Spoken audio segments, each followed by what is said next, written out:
Welcome to the Long COVID and Post-Infectious Syndromes Echo, a collaborative effort between the University of Utah and Bateman Horne Center. If you're joining us for the first time, we're happy to have you here. And if you're coming back for a second time, welcome back. I'm Clayton Powers, a physical therapist full-time at University of Utah and also education liaison for Bateman Horne Center. I'm joined by Sarah Day, Project Echo lead at University of Utah. Today's session is being recorded, but all participant details or sensitive information will be removed before it is shared on the website or social media. Today, we're privileged to have Jennifer Bell, nurse practitioner at Bateman Horne Center, presenting about pharmacological options for orthostatic intolerance management. We're also privileged to have Dr. Craig Colby and Dr. Richard Shelton joining us, who are phenomenal doctors treating dysautonomia, POTS, and other similar conditions. After Jennifer's presentation, we'll open it up for questions for the panel. I'll introduce our panelists, and then we hope for a lively discussion. All right, Jennifer, if you want to go ahead and share your slides. Thank you, Clayton. I appreciate your introduction. I'm just going to go ahead and get started. First, I want to say I have no disclosures. I have not used any patient case data in this presentation. So there isn't any issue in regard to confidentiality regarding that. So the learning objectives today, I'm going to briefly review dysautonomia and orthostatic intolerance as we see it in long COVID and long COVID MCFS. I'm going to outline pharmacologic treatments, options for both conditions. I will review in more detail the treatment options, strategies for treatment selection, and how treatments are applied. I'll also briefly review non-pharmacologic and emerging treatment strategies. Okay, so I just kind of want to start with just a quick review of what happens with orthostatic intolerance. I want to talk a little bit about the neurovascular and cardiovascular system when we stand up, and what happens if there's been injury to the autonomic nervous system response that can occur so often after COVID and other viruses. I feel that understanding this and reminding yourself what happens here will really helps in selecting treatment strategies. So normal standing response from lying down to standing up, gravity pulls the blood to the lower part of the body, which drops preload to the right side of the heart, which drops cardiac output, which drops cerebral blood flow. Baroreceptors in the body activate the sympathetic nervous system, resulting in vasoconstriction of the splenic vasculature and the lower extremity vasculature, thus increasing heart rate and also then restoring cardiac output and cerebral blood flow. With a dysfunctional autonomic nervous system response, such as an OI, upon standing, the skeletal muscle pump is impaired, which results in a persistent venous pooling and decreased splenic vasoconstriction. This results in decreased cardiac output or central blood volume, which leads to lower cardiac output and stroke volume. This increases the sympathetic nervous system activation, resulting in tachycardia and increased catecholamine release. We see this play out all the time in our passive standing tests that we do in the clinic. We will see significant changes in blood pressure, increased heart rate, reduced pulse pressure index, and anywhere from mild to very severe venous pooling, cerebral hypoperfusion, and sympathetic overdrive symptoms. So the symptoms of OI can be kind of broken down into two categories. You have cerebral hypoperfusion, which is that lightheadedness, syncope, brain fog, decreased attention, headache, impaired vision, fatigue, muscle pain, and exercise intolerance. All this is due to poor blood flow to the brain. We also see activation of the sympathetic nervous system, which can be due to known as a hyperadrenergic response due to high levels of norepinephrine and epinephrine that are produced during the time of standing. These symptoms include palpitations, shortness of breath, chest pain, tremors, anxiety, excessive sweating, nausea, and temperature dysregulation. These symptoms look a lot like panic attacks. We will see these symptoms, sometimes all of them, while somebody's doing a 10-minute passive standing test And sometimes we just see a few, but sometimes we can see everything happening all at the same time. I have disrupted sleep and insomnia at the bottom of this list here because I think disrupted sleep and insomnia is a really important symptom of OI that we won't necessarily capture on a passive standing test. What we often find is that people who have difficulty getting to sleep, staying asleep, waking up sort of in a start in an anxiety, a panic attack, or having really vivid dreams are often experiencing a lot of orthostatic intolerance during the day, which is raising their sympathetic nervous system response during the day and sending them into sleep sort of at, I liken it to kind of like a high RPM output. And so they're not able to calm their body down, let that parasympathetic nervous system really kick in for sleep to enable them to get into a deeper, more restorative sleep. So if you have somebody with a disrupted sleep and insomnia, definitely you want to screen for orthostatic intolerance because that could be driving the symptoms. We have many patients that come into us on benzodiazepines and hypnotics for sleep that they've never been assessed for OI. So treating OI can have a significant beneficial effect on all of these symptoms.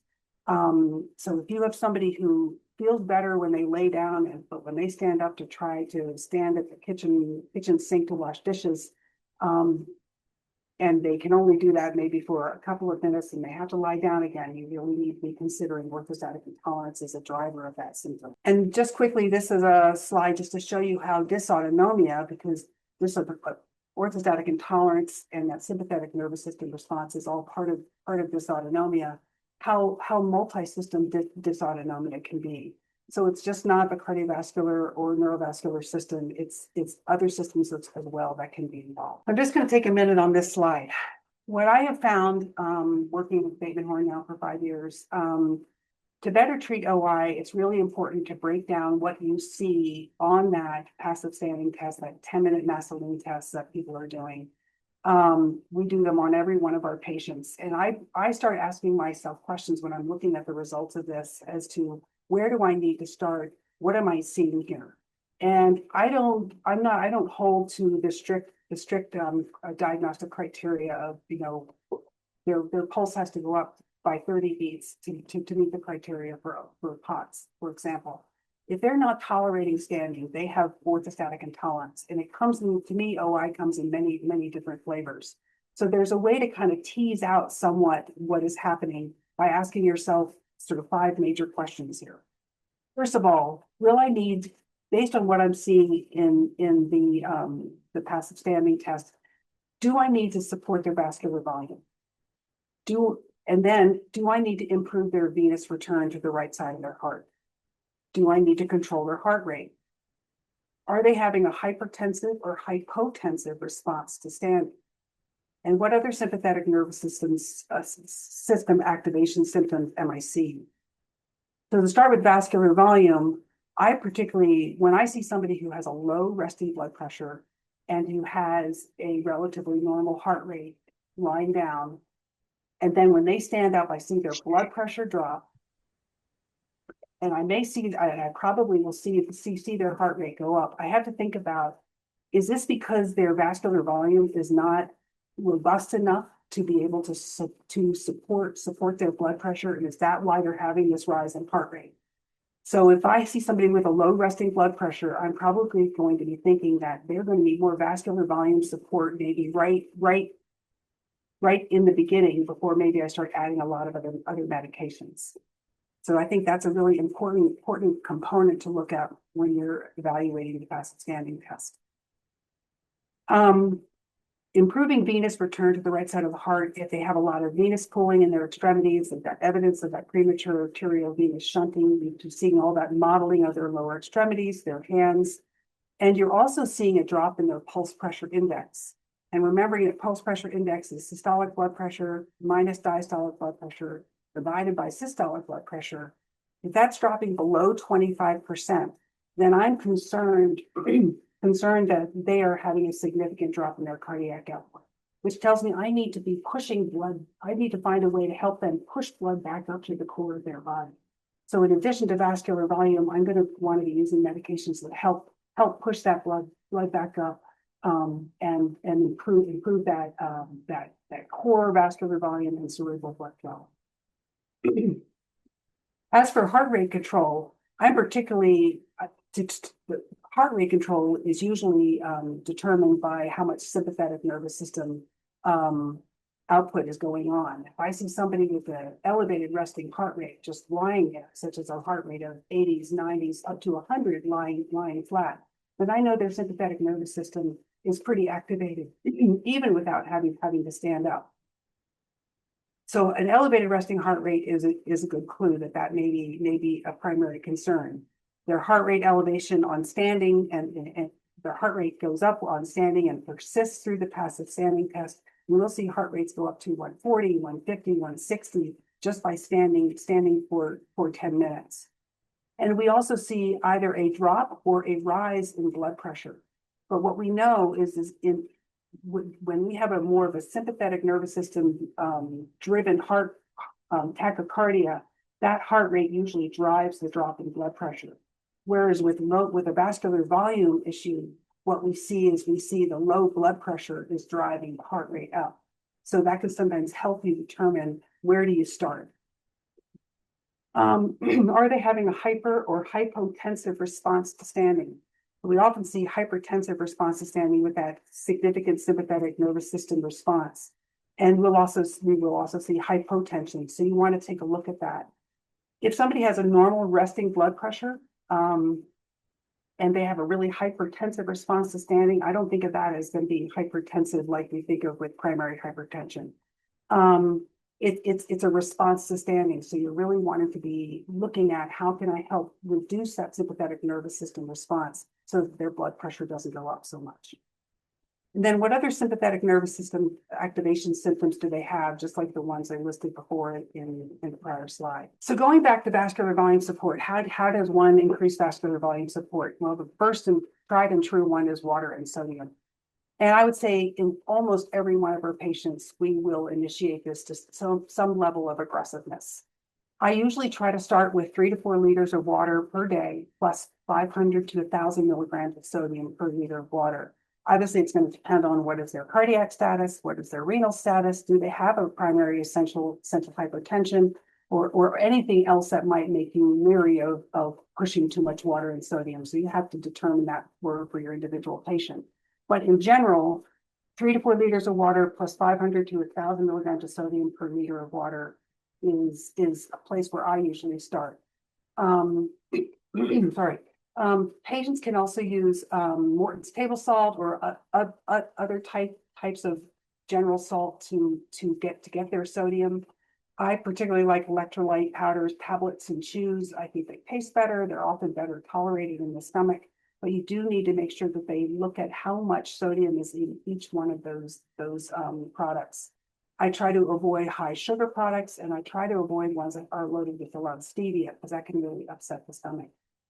I look at the water and sodium mixture as a prescription. And particularly in the beginning, when people are learning about their orthostatic intolerance, and you're really trying to get your arms around just how significant is it, how well are they going to respond to fluid loading. I really recommend that you have them add the sodium to their water as opposed to just relying on high sodium foods. It's important to have them use that water and sodium earlier in the day after they've been asleep and they're more dehydrated in the morning. If they get that first liter in, maybe within the first 1 to 2 hours of waking, another 2 liters in within 4 hours of waking, and then they can start to taper off that 3rd liter and maybe 4th liter later in the day.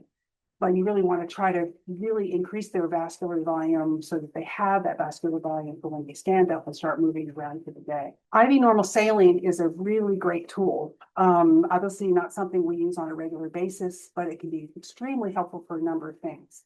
It can help when somebody is in a pretty bad post-exertional malaise crash. It's one of the few tools we have to actually help move somebody out of PEM. And if they're having persistent and severe orthostatic symptoms that don't seem to be responding to other treatments, then the 1 liter of IV normal saline 3 times a week for 2 weeks or more if needed can really be beneficial in helping them get to a better baseline function. It also really helps you understand just what their orthostatic intolerance is doing to their overall illness. It's not just about lightheadedness and dizziness. Orthostatic intolerance can cause body pain, it can cause GI symptoms, it can cause disrupted sleep, and many other symptoms that they could be having that you may not consider as part of their OI presentation. And IV normal saline can sometimes help you understand that. It also can be very helpful in initiating new medications for people with medication sensitivity.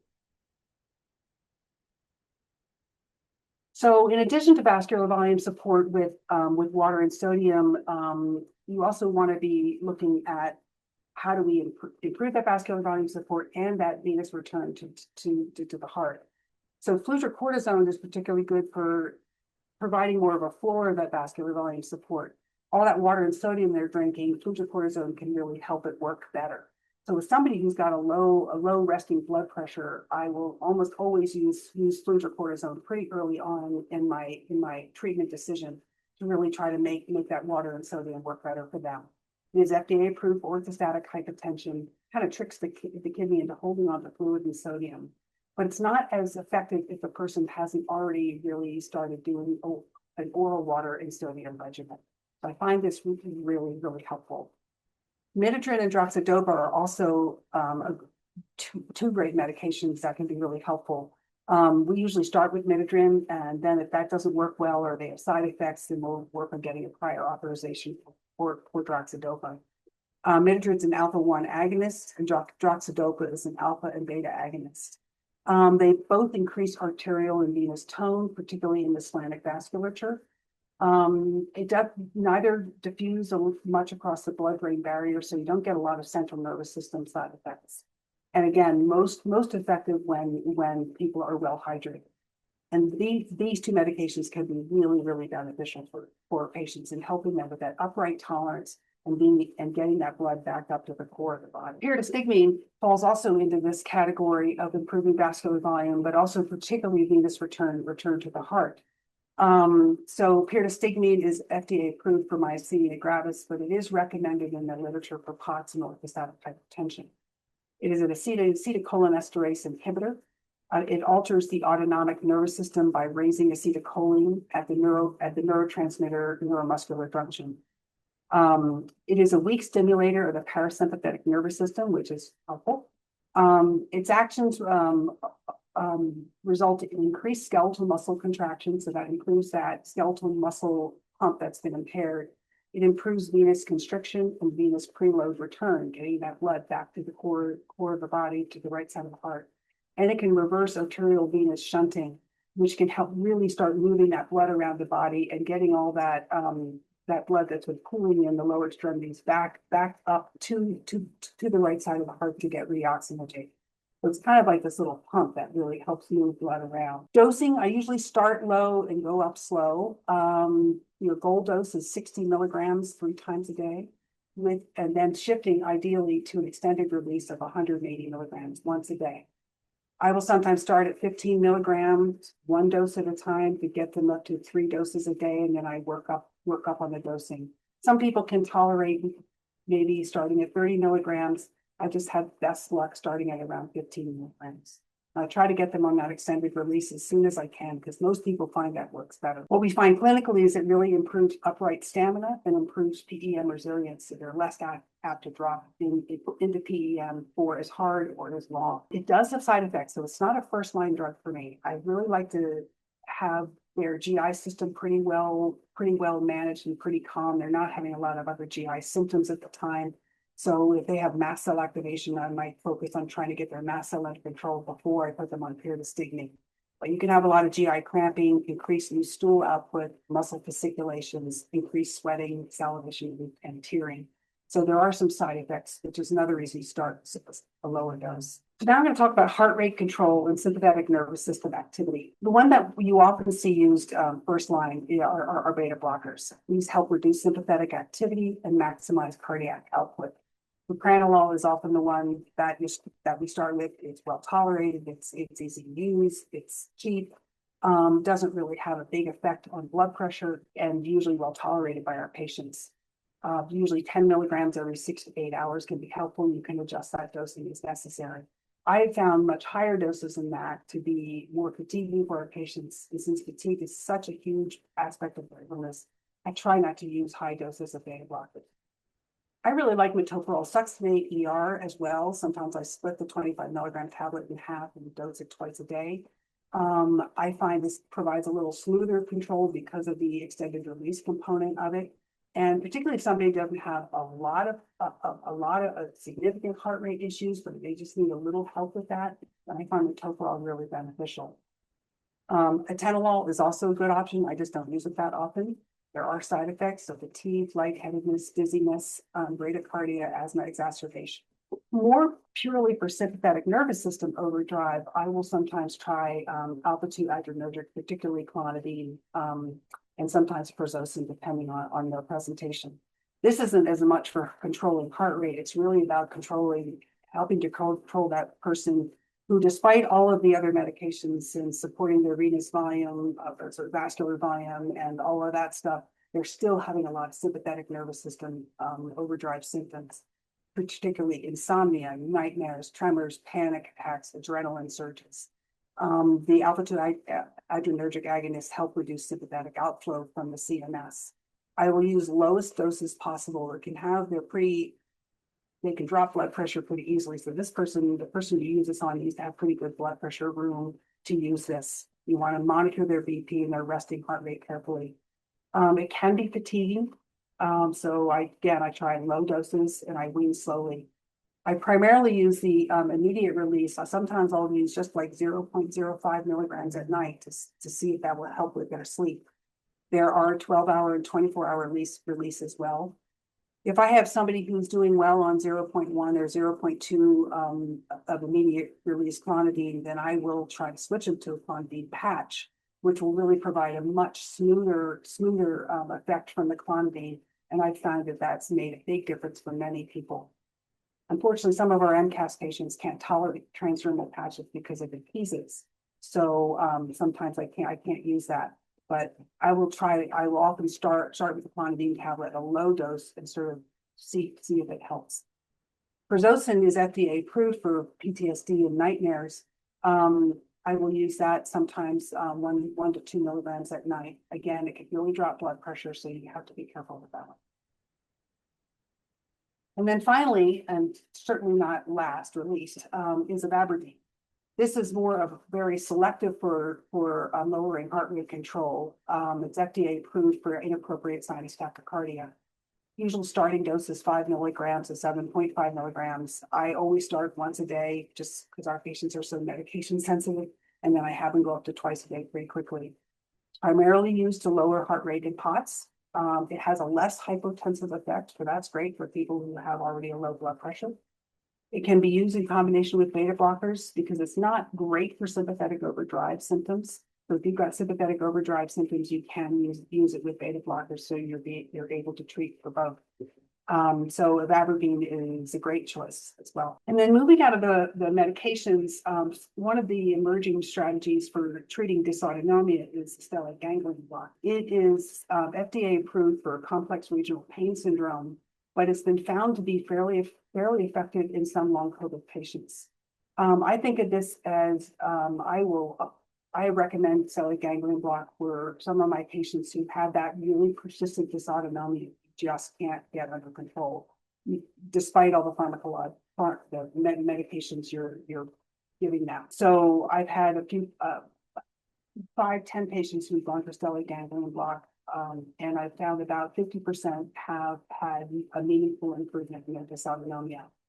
Basically, using a local anesthetic, the pain specialist or anesthesiologist will inject one side of the neck or the other in the stellate ganglion or around the stellate ganglion to block the cervical sympathetic chain activity, which allows the regional autonomic nervous system to move. There have been some studies, and I provided you some citations here, case series, retrospective and prospective cohort studies that have shown fairly meaningful improvement in symptoms for many long COVID patients, but certainly not all. Where they have found that those who are treated earlier after onset of symptoms are responding the best. And I have found my patients will often need to have multiple injections over a 6 to 9 month period to get the best benefit from it. It seems that the more injections they get, the longer they can go between injections. So it's definitely an option for patients who just have that persistent dysautonomia. And then finally, other ways to treat OI and dysautonomia, obviously managing comorbid conditions that they have, pacing and PEM avoidance. Compression clothing is a really important one, particularly if they've got they're hydrating really well with sodium. Compression clothing can be really beneficial. You want them to be compressing from their ankles up to right under the breast. So abdominal compression is really important, as is upper leg compression. Vagal maneuvers such as cold therapy, meditation, yoga nidra, diaphragmatic breathing can all be really beneficial. I've had some patients where just by learning how to do that resonant breathing, that box breathing, can really help them kind of lower the dysautonomia noise down for them. They can use it on an as needed basis, or they can do it on a regular basis. Benzodiazepines can really be helpful as well, but we do use low doses and as needed as much as possible. Sometimes if I have somebody who's in a more of a PEM crash and dysautonomia is really flared, I'll make sure that they have a little benzodiazepine for sleep, because if we can help their sleep calm down, then sometimes that can start turning the tide for them as well. So those are also great tools that we have. So that's it really in a nutshell. There are a couple other references here for you. But I think at this time I will stop here and turn it over to our panelists as well. Thank you, Jennifer. That was a great presentation and a great way to give an overview of all the different pharmacological options for managing orthostatic intolerance. I'm super excited to invite our panelists on. Dr. Craig Colby is a triple board certified physician in internal medicine, pediatrics, and sports medicine, specializing in autonomic disorders, working at Granger Medical Center or Medical Clinic in Utah, as well as PCARES. And Dr. Richard Shelton is an electrophysiologist with the Salt Lake City VA Healthcare Center and is an affiliate assistant professor for the University of Utah. He is also the director of the Cardiology Autonomic Dysfunction Clinic at the University of Utah and has participated in, both of them have participated in multiple research studies, and Dr. Shelton specifically is interested in characterizing the circulation and cardiopulmonary disorders in different forms of POTS and finding new novel therapies for POTS. So Dr. Colby, I'll start with you. Just you treat patients with POTS regularly. What's your process for deciding which medications to start with? I think it's an individualized approach. I really like Satish Raj's analogy that it's like the elephant in the room. And sometimes you approach things according to the specialty that you're maybe biased for, but it's a disorder of many things. And so I strongly believe in history taking. I think that leads about majority of my direction is the history and the exam, and then any testing. But I try to determine what is the primary cause. So if there is a significant amount of hypermobility spectrum disorder present, we know that that's associated with vascular insufficiency, but also there's a high degree of autonomic or autoimmune diseases with that, specifically Sjogren's, which Utah has more than its fair share. The patient population that we see the most in is Northern European of descent, German, Scandinavian, England, or Israeli, and that's 70% of Utah. And so we have about a 30% increased rate of those sort of diseases. So my approach and the answer is I listen, I have a differential diagnosis of what I think the most likely cause may be related to. I'm not a really big believer in that it just happens because it happens. I believe that there's usually always secondary underlying causes. And so that's the approach I take is I listen to the story, come with a differential, and then I pick the medicines based on the profile they have. And that list is actually quite long. So there's up to about 20 different types of causes of POTS that I know of personally that I've seen. Thank you. That's super helpful. I agree that it has to be individualized because this and figuring out the root cause. So thank you. Dr. Shelton, What's your approach, and also what advice might you have for primary care providers who may be new to addressing these conditions? No, that's such a big topic. So anyway, just to piggyback on what Dr. Colby said about hypermobility and looking for primary causes and seeing many different ways that the history influences the way that you think about the etiology of the symptoms and the physiology. I think that's really important. And I think, I just hope that we make more progress soon in figuring that out. I wanted to add that I think that I've seen the main three types of orthostatic intolerance and tachycardia with postural changes. I see that there's probably three main etiologies that I see. And I think he touched on one that is very, very important, hypermobility. I think the other one that I've seen, which is almost certainly its own entity, is concussions, post-concussion. And many of these patients, if not all of them, well, I would say many of them, I can say that some hypermobile patients will not have a lot of symptoms until they have their first concussion, and then they'll start having quite a few. And so I think that's a mixed cause there. But I have a lot of post-concussion patients that have no hypermobility, and I seem to have no family history either that seems to be very prevalent in the hypermobility, which is mostly, I think, related to inheritance. The other thing that I've seen is there are post-viral patients. Many people with hypermobility start having symptoms after post-viral or post-infection. I should expand that out. Post-infection orthostatic intolerance. And many of them have no identifiable hypermobility or inherited kind of orthostatic intolerance. And so I think those are the three main ones. But again, you can see a lot of hypermobile inherited patients that will either have mild symptoms or progressing symptoms, and then a big progression in their symptoms once they have a concussion or once they have an infection or a post-viral problem. And so I would, one of my things that I'm working with a physiology lab here at the VA, a vascular lab, to see if there's some way that we can differentiate the physiology between these three. And I've tried to work very hard on, what is the most effective treatment in all three of these different etiologies. And I really struggle to know, is there a difference in the way that they respond to treatment? I'm not sure that I can definitively say yet that there is a difference in their response to treatment. I can say that most people respond very, very well if you can get their heart rate under control. And so I do make that a big priority.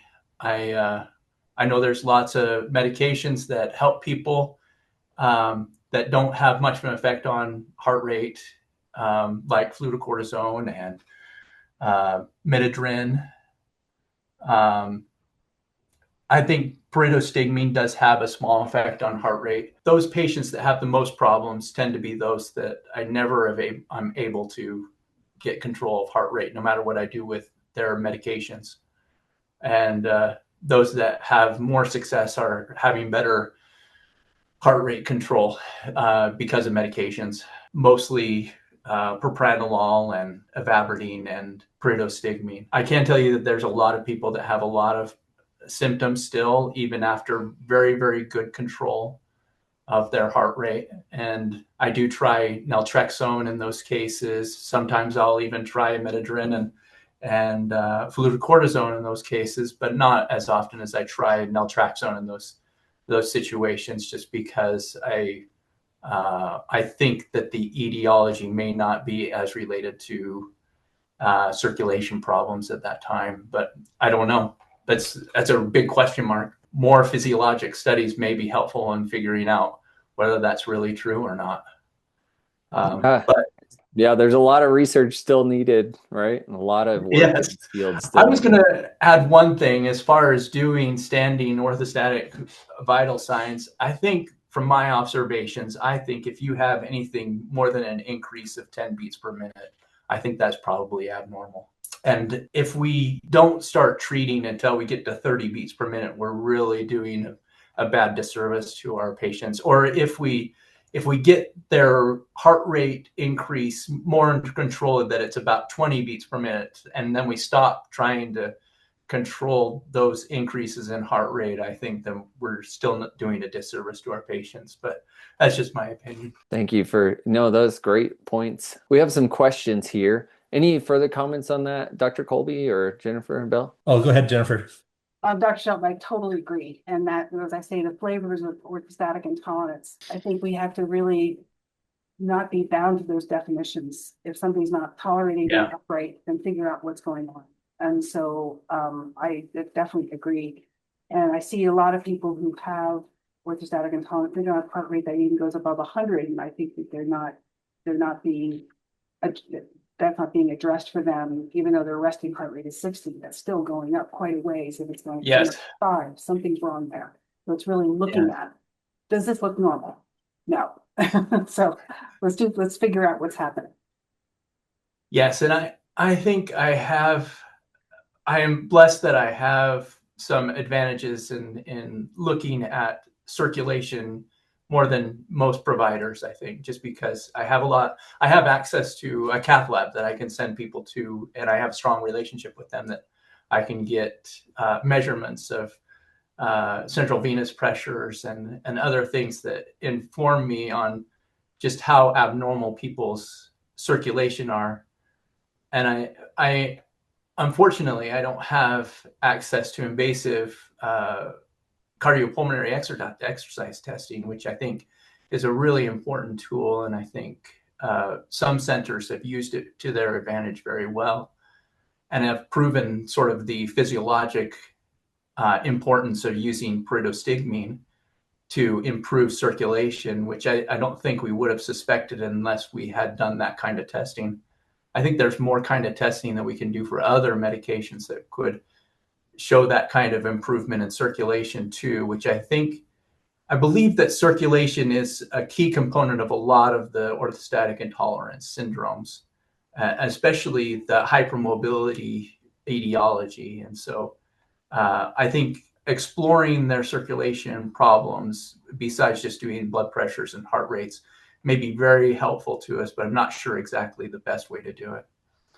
The other advantage that I think is really helpful for me is that I can make people slow on their heart rates pretty aggressively, and I don't cringe at that as much as most providers will, because I have the capability of offering people pacemakers. And I also, and maybe this is a good time to suggest that maybe a referral to an electrophysiologist is a good idea in certain circumstances, and that is if patients are on no therapy and having lots of tachycardia and having lots of symptomatic bradycardia, that they probably will benefit from a pacemaker, and they probably will not be able to benefit from anything else.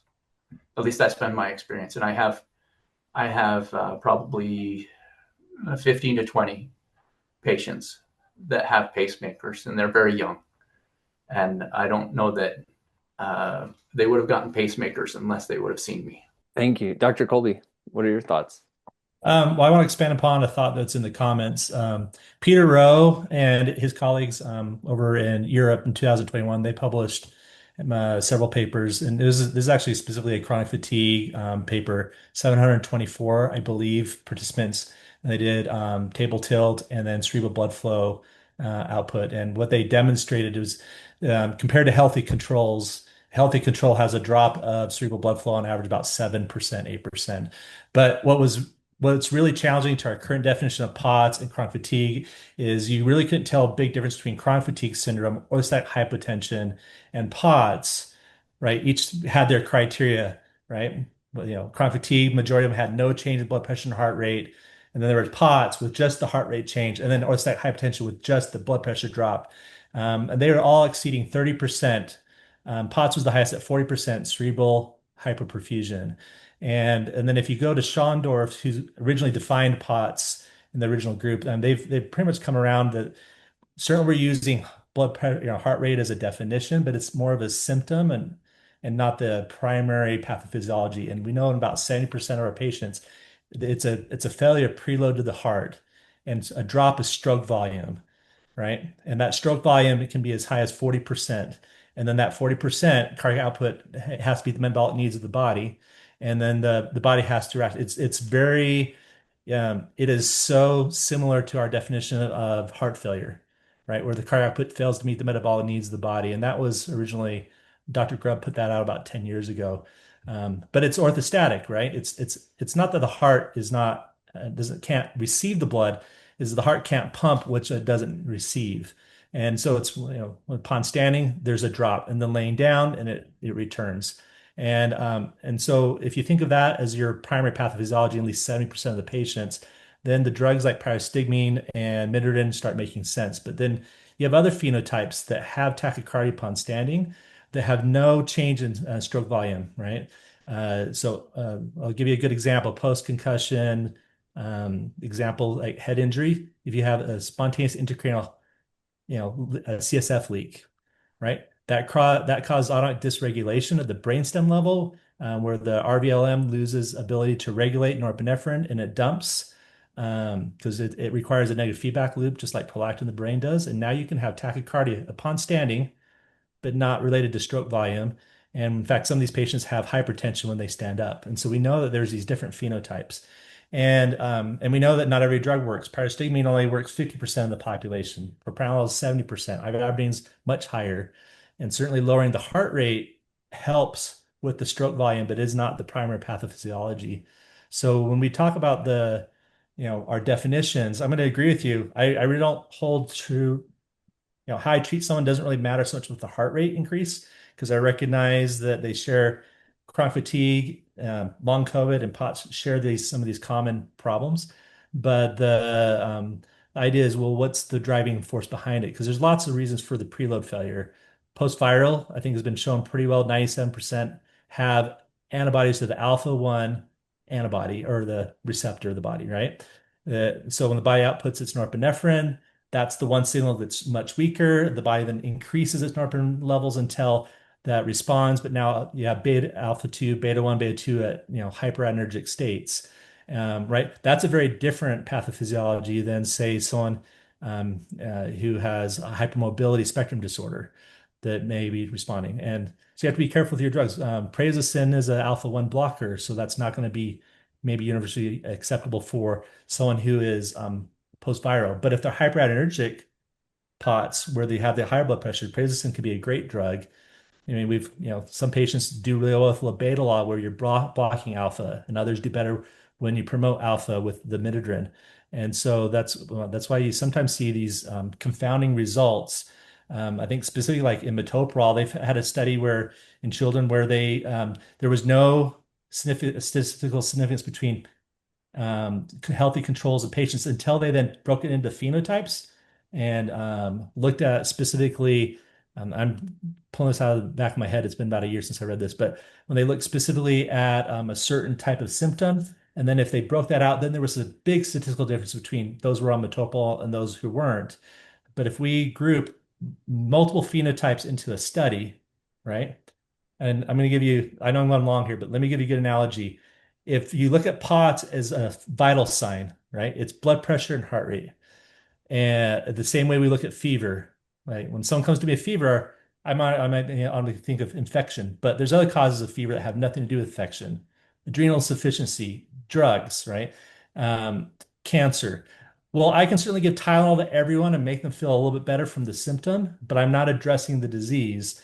And if you group all those diseases, adrenal insufficiency, cancer, and infection into a single study, you've created major problems in your outcomes in your study. So our biggest problem with our research is we are not breaking down the phenotypes, and our definitions are not very clear. And that's why we're we're still struggling, I think, maybe with an algorithm, because there is no universal algorithm, because there is no universal cause.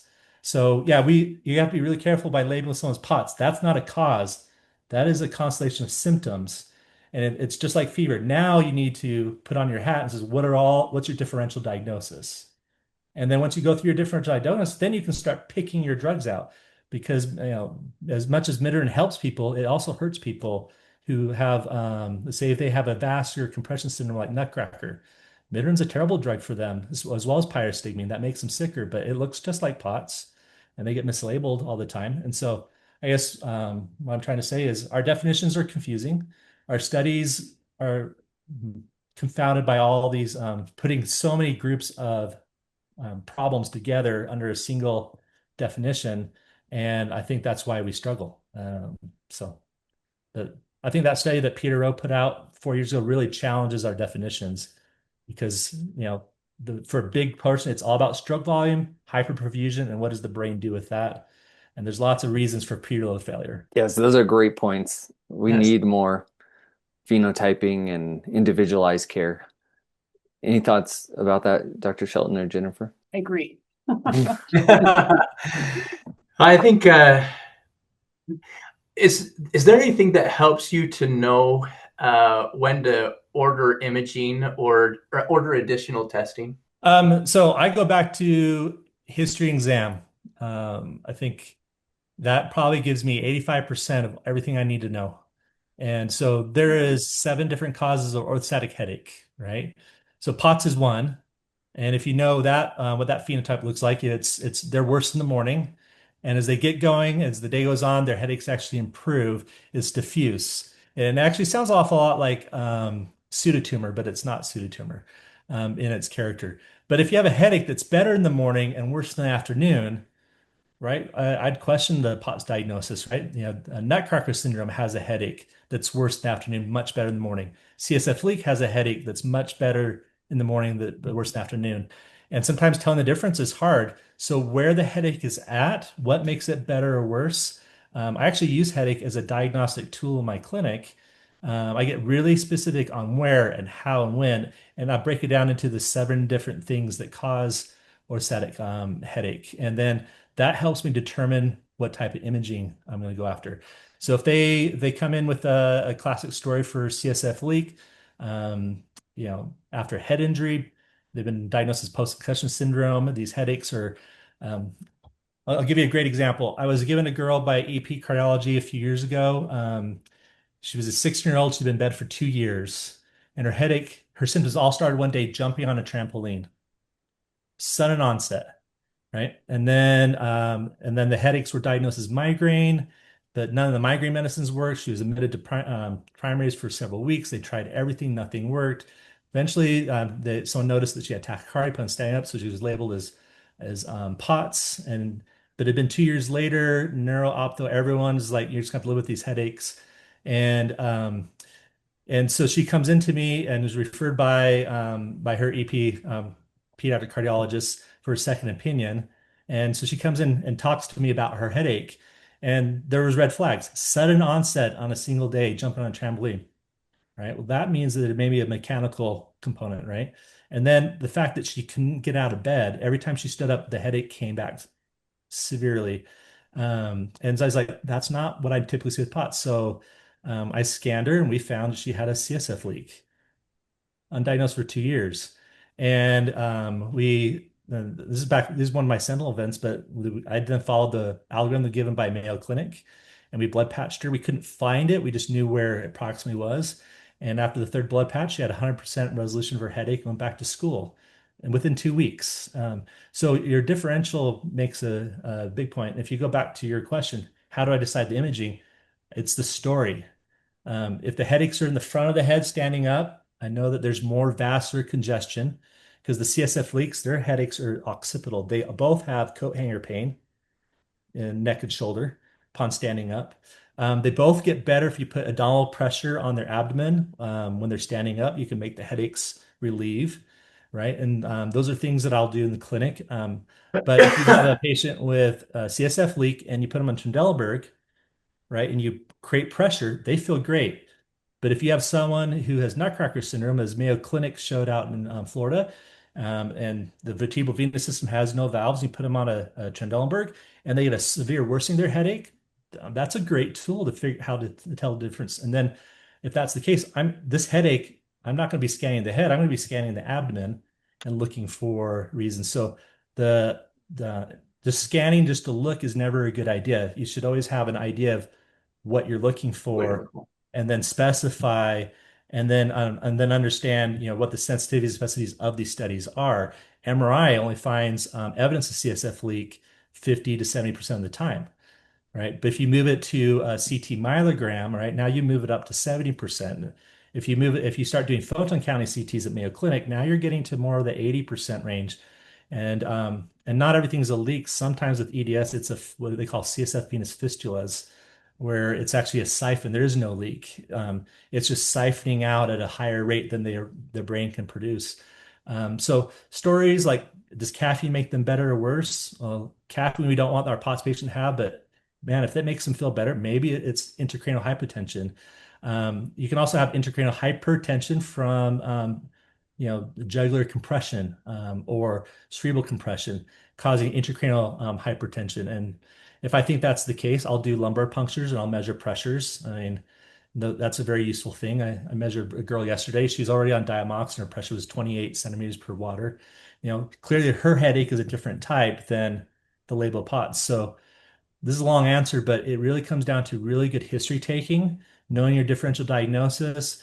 And then I can't tell what a person has without doing a physical exam. And the neuro exam is critical for me. Where if they have a numbness pattern, is it central or is it peripheral? Right? Am I dealing with small fiber neuropathy or am I dealing with medullary brainstem compression because they have craniocervical instability pushing on that part of the brainstem?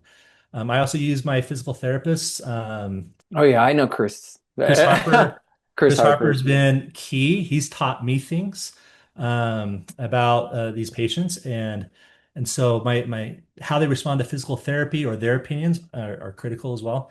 And so the idea is that the history, the exam, and the response to prior medicines all kind of give me a clue of where to look, and then I go looking for that cause. And as I mentioned before, I'm to the point where I don't believe in primary idiopathic POTS anymore. I think there's always a reason. And then the ones where we can't really ever find a reason, they almost always have Ehlers-Danlos syndrome, which is maybe we can say that's the reason. But autoimmune diseases, if there's Sjogren's, it's critical that you find that out. COVID brings out autoimmune diseases like no other. And most of the time it's something they already have. But COVID just then blew it to high heaven, and now they have it in spades. And so knowing that that's present, hydroxychloroquine treatment, I mean, sometimes that's the lifesaver. Or rheumatology is not very helpful for these non-inflammatory autoimmune diseases like Sjogren's. The Brett Goodman gave me an opinion that wasn't, he said, I have to do this on my own. I'm not getting much help from rheumatology. They really depend on those inflammatory markers. But if we are looking for these things, and then understanding our genetics in Utah, we just have a higher rate of hypermobility than the rest of the nation, 30% higher. We have a higher rate of autoimmune disease, specifically Sjogren's, celiac disease, Hashimoto's, right? And GAD65. Did you know that those all sit on the same genetic genome marker and run together? So if you have one person with Hashimoto's, you should be looking for these other things. And our genetics here in Utah, we just have a higher rate than normal. And it's because of, I think, 70% of our heritage is homogeneous. And so that's all that's very helpful. But if I have a Black girl who comes in and has POTS, I'm looking for other reasons because, when I trained in Houston, we're massive. I was a minority. I walked in the POTS clinic, this is 20 years ago, and I was struck by how white everyone was. And I was like, there's something here. And so, but understanding these nuances are very helpful in then picking your strategies and your therapies and what imaging you're going to do. Long answer, I'm sorry, but no, those are excellent points. And that's a big part of why we have these discussions is that it's the differential diagnosis is so important. There's so many pieces. It's not just, oh, this person has POTS, so give them the same treatment or give them a protocol. You have to dig deeper. And that's what we've been trying to send the message of individualizing care and really doing a good differential diagnosis. Dr. Bateman, you have a comment or question? Just a quick one. I want to say that it can be intimidating to take care of these patients, but it's super important that everybody jump in and learn. Everybody in primary care, in neurology and cardiology, we all need to work together. There just aren't enough specialists to take all the patients.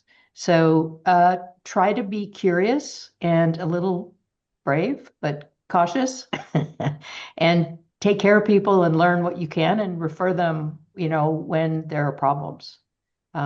So yeah, don't be daunted.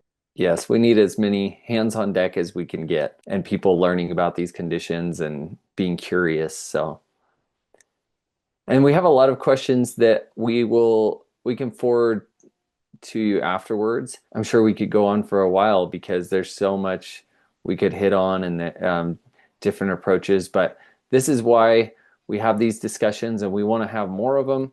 Our next session will be on February 3rd at noon Mountain Time and we'll be covering mast cell activation syndrome pharmacological treatment approaches.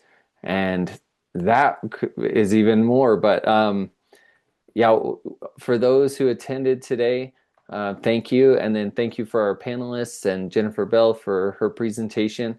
Thank you, Dr. Shelton and Dr. Colby, for joining and sharing your perspectives. And we'll look forward to continuing to work together to try to improve care for individuals with these conditions.